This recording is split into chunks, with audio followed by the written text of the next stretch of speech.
చుట్టూ ప్రతిదీ కూలిపోతున్నట్టు ఎప్పుడైనా అనిపించుకున్నారా? ప్రపంచం పతనమవుతోందని, తిరిగి ఆశ లేదని అనిపించిందా? హెజ్కియా కాలంలో ఇశ్రాయేలు ప్రజలు కూడా ఇలానే అనిపించుకుని ఉండాలి. వారు ప్రవాసంలో ఉన్నారు. వారి స్వదేశం శిథిలావస్థలో ఉంది. దేవుడు వారిని వదిలిపెట్టాడనిపించింది. కానీ తీర్పు మధ్యలోనే దేవుడు ఆశ, పునరుద్ధరణ వాగ్దానాన్ని ప్రకటించాడు.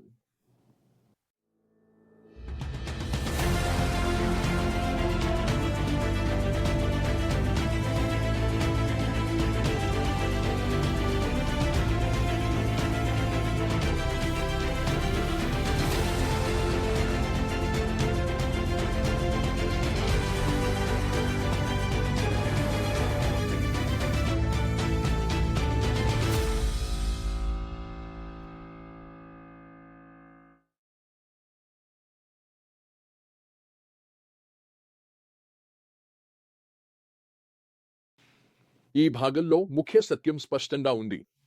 దేవుడు దీనితో పని పూర్తి కాలేదు. హెజ్కియా 32, 33, 34 అధ్యాయాలు హెచ్చరికతో పాటు ఆశను కూడా చిత్రీకరిస్తున్నాయి. దేవుడు తన ప్రజలను పశ్చాత్తాపానికి పిలుస్తున్నాడు. నాయకులను బాధ్యత వహించమని కోరుతున్నాడు. భవిష్యత్తులో తానే తన ప్రజలకు గొడ్డె కాపరిగా ఉండబోతున్నారని వాగ్దానం చేస్తున్నాడు. హెజ్కియా 32 మరో ప్రవచనంతో ప్రారంభమవుతుంది. ఇది ఈజిప్టుపై ఉంది. ఇశ్రాయేలు దేవుని బదులు తప్పుగా నమ్మిన దేశం. ఇది మనిషి శక్తులు ఎంత గొప్పగా కనిపించినా చివరికి అవి దేవుని తీర్పును ఎదుర్కొంటాయని మనకు గంభీరంగా గుర్తు చేస్తుంది. ఈ అధ్యాయంలో ఫరోను సముద్రంలో తుఫాను సృష్టించే రాక్షసంగా చిత్రీకిస్తూ దేవుని వలలో చిక్కి భూమిపై పడేసి చనిపోతారని రూపకాలు ఉపయోగించారు. సందేశం స్పష్టంగా ఉంది. తాను ఓడిపోనని భావించిన ఈజిప్టు కూడా ఇతర పతనమైన జాతులతో కలిసి చరిత్రలో మరచిపోయిన శక్తుల సమాధిగా చెప్పబడే గుంతలో చేరిపోతుంది. తరువాత 33వ అధ్యాయంలో దృష్టి తీర్పు నుండి పునరుద్ధరణ అవకాశం వైపు నాటకీయంగా మారుతుంది. దేవుడు హెజ్కియా పాత్రను స్పష్టంగా వివరిస్తాడు. రాబోయే ప్రమాదాన్ని ప్రజలకు హెచ్చరించాల్సిన బాధ్యత గల కాపలుడు. మనుష్య కుమారా, నేను నిన్ను ఇశ్రాయేలు ప్రజలకు కాపలాదారుడిగా నియమించాను. కాబట్టి నేను నీతో చెప్పే మాటను విను. నా తరఫున వారికి హెచ్చరిక ఇవ్వు. హెజ్కియా 33:7. ఈ కాపలాదారుడి రూపకం మనకు గుర్తు చేస్తుంది. దేవుడు తీర్పు విధించే ముందు ఎప్పుడూ హెచ్చరిస్తాడు. ప్రజలకు పశ్చాత్తాపం చేసుకునే అవకాశం ఇస్తాడు. 10వ నుండి 20వ వచనాల్లో వచ్చేది దేవుని హృదయాన్ని గురించి గ్రంథంలో ఉన్న అత్యంత లోతైన ప్రకటనల్లో ఒకటి. నిర్వాసితులైన ఇశ్రాయేలీయులు నిరాశతో ఇలా అన్నారు: మన దోషాలు, పాపాలు మనపై భారంగా ఉన్నాయి. వాటి వల్ల మనం క్షీణించిపోతున్నాం. మరి మనం ఎలా బతకగలం? అధ్యాయం 33 10వ వచనం. వారు తమ పాపం దేవుని అనుగ్రహం నుండి శాశ్వతంగా వేరు చేసిందని నమ్మారు. కానీ దేవుని ప్రతిస్పందన ఆయన నిజమైన స్వభావాన్ని వెల్లడిస్తుంది. నా ప్రాణసాక్షిగా నేను జీవించుచున్నాను అని ప్రభువైన యెహోవా ప్రకటించుచున్నాడు. దుష్టుల మరణంలో నాకు ఆనందం లేదు. వారు తమ దారులను విడిచి తిరిగి జీవించడమే నాకు ఇష్టం. తిరుగు మీ దుష్ట మార్గాల నుండి.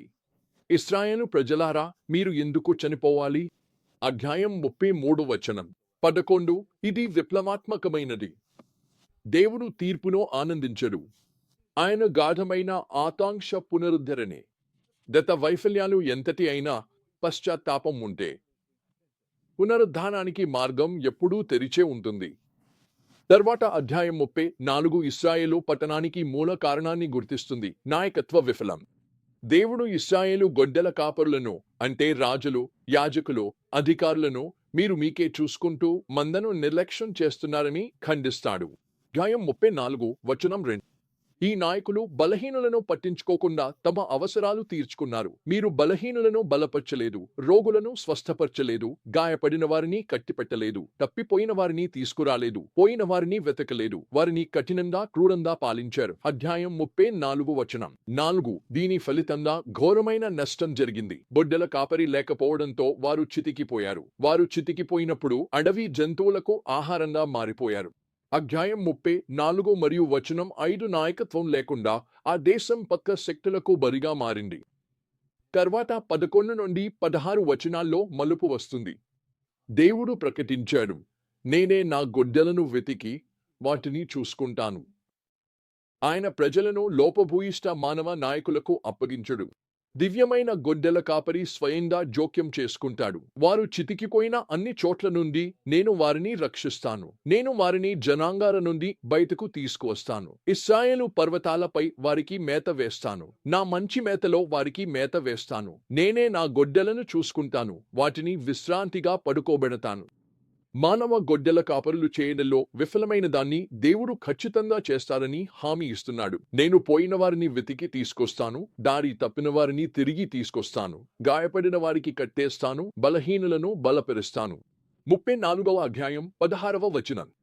ఈ అందమైన భాగం కొత్త గొడ్డెల కాపరి వాగ్దానంతో తన పరాకాష్ఠకు చేరుకుంటుంది. నేను వారిపై ఒక గొడ్డెల కాపరిని, నా సేవకుడైన దావీదును నియమిస్తాను. అతడు వారిని చూసుకుంటాడు. అతడు వారిని చూసుకుని వారి గొడ్డెల కాపరిగా ఉంటాడు.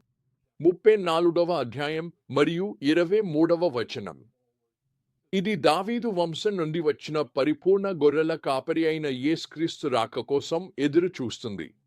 ఈ అధ్యాయం దేవుడు శాంతి ఒడంబడికను హామీ ఇస్తూ ముగుస్తుంది. అంతే. 34వ అధ్యాయం 25వ వచనంలో ఇది భద్రత, పోషణ, అవమానానికి ముగింపు సూచిస్తుంది. దేవుని పరమ లక్ష్యం ఏమిటంటే వారు తెలుసుకోవాలి, నేను ప్రభువైన వారి దేవుడు, వారితో ఉన్నానని, మరియు వారు ఇశ్రాయేలీయులు నా ప్రజలని. 34వ అధ్యాయం 30వ వచనం. అయితే ఈ సత్యాలను మనం ఈరోజు ఎలా వర్తించుకోవచ్చు? మొదటిగా, దేవుని హృదయం ఎప్పుడూ పునరుద్ధరణ వైపే మొగ్గు చూపుతుందని, విధ్వంసం వైపు కాదని మనం గుర్తించాలి. మనము విఫలమైనప్పుడు దేవుడు చేసే దానికంటే ఎక్కువగా మనమే మనలను తీర్పు చెప్పుకుంటాము. కానీ ఆయన సందేశం మాత్రం ఇదే: తిరుగు, తిరుగు. ఎందుకు మరణించాలి? రెండవది, మన కుటుంబాల్లో, ఉద్యోగాల్లో, సంఘాల్లో లేదా సంఘాలలో మన నాయకత్వాన్ని పరిశీలించాలి. మనము దేవుని హృదయంతో గొడ్డె కాపరులుగా వ్యవహరిస్తున్నామా? బలహీనులను చూసుకుంటూ కోల్పోయిన వారిని వెతుకుతున్నామా? లేక మన స్థానాలను స్వప్రయోజనానికి ఉపయోగించుకుంటున్నామా?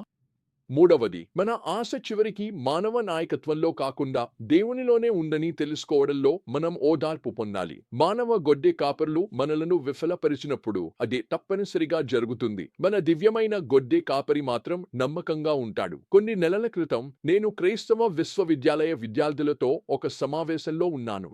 వారిలో కొంతమంది తాము గౌరవించే పాస్టర్ నైతికంగా విఫలమయ్యారని తెలుసుకున్నారు. వారు తీవ్రంగా బాధపడ్డారు. ఇంకొంతమంది తండ్రులతో విరిగిన సంబంధాల గురించి మాట్లాడారు. వారిని విన్నప్పుడు దేవుడు వారికి సందేశాన్ని నా హృదయంలో ఉంచాడని అనిపించింది. దేవుడు కాపరిగా ఉండాలని కోరుకుంటున్నాడు. మీ తండ్రిగా కోరుకుంటున్నాడు. ఆయనను నమ్మండి. ఆయన ఎప్పుడూ మిమ్మల్ని విఫలపరచడు. యెహెజ్కేలు 32 నుండి 34 ఉన్న సందేశం కాలాతీతమైనది. ఏ మానవ విఫలం కూడా తుదిగా ఉండదు. దేవుని ఆకాంక్ష ఎప్పుడు పునరుద్ధరణే. ఆయన విధానం నేరుగా జోక్యం చేసుకోవడమే. ఆయన వాగ్దానం పరిపూర్ణ నాయకత్వంలో ఒక కొత్త ఆరంభం. మరియు ఆయన తుది పురుషార్థం అంటే మనం ఆయనను మన దేవునిగా తెలుసుకోవడం, మనమంతా ఆయనకు అమూల్యమైన, ఎంతో విలువైన, ప్రాముఖ్యత కలిగిన ప్రజలమని గుర్తించడమే.